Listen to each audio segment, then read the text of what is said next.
তরুণ প্রজন্মের আকাঙ্ক্ষা অনুযায়ী দেশ গড়তে অন্তর্বর্তী সরকার কাজ করছে বলে জানিয়েছেন প্রধান উপদেষ্টা doctor Mohammad Yunus. World economic ফোরামের আলোচনায় তিনি কথা বলেন। ডক্টর ইউনূস বলেন, গত 15 বছরে বাংলাদেশে যত নির্বাচন হয়েছে তা সবই ভুয়া।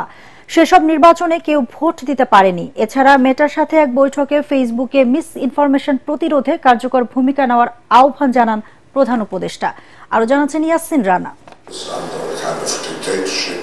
সুইজারল্যান্ডের ডাভোসে ওয়ার্ল্ড ইকোনমিক ফোরামের বিশেষ আলোচনায় অংশ নেন প্রধান উপদেষ্টা ডক্টর মোহাম্মদ ইউনূস। এতে বাংলাদেশের ছাত্র জনতার গণ অভ্যুত্থানের গল্প তুলে ধরেন তিনি। পাশাপাশি পতিত শেখ হাসিনা সরকারের অন্যায় দুর্নীতির কথাও এই বিশ্ব ফোরামে আলোচনা করেন।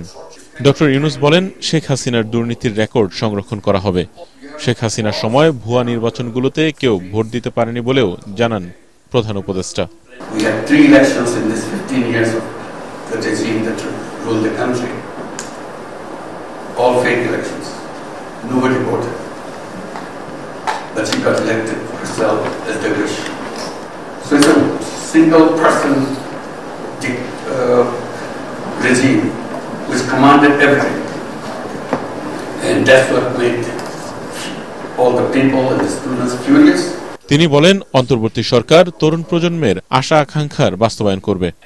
The amount of money laundered away from the country, from the banking system, the total amount they estimated, calculated about $17 billion from the banking system, just laundered away. The students were saying, we will have to build a new Bangladesh. They don't have to see anything connected with the old Bangladesh. So that's a big task for us. How to define that new Bangladesh, how to start that new Bangladesh.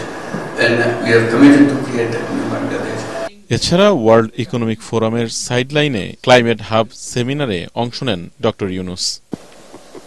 So the whole country has expectation now. Managing their expectation is a big task for us,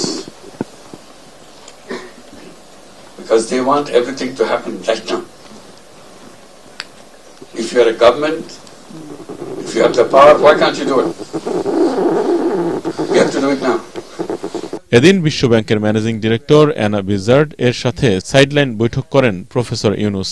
এছাড়া মেটার global affairs প্রধান sir নিক ক্লেগের সাথে বৈঠকে ফেসবুকে অসত্য ও ভুয়া সংবাদ প্রতিরোধে কার্যকর ভূমিকা রাখার অনুরোধ করেন প্রধান উপদেষ্টা ডক্টর ইউনূস। ইয়াসিন রানা, এটিএন বাংলা।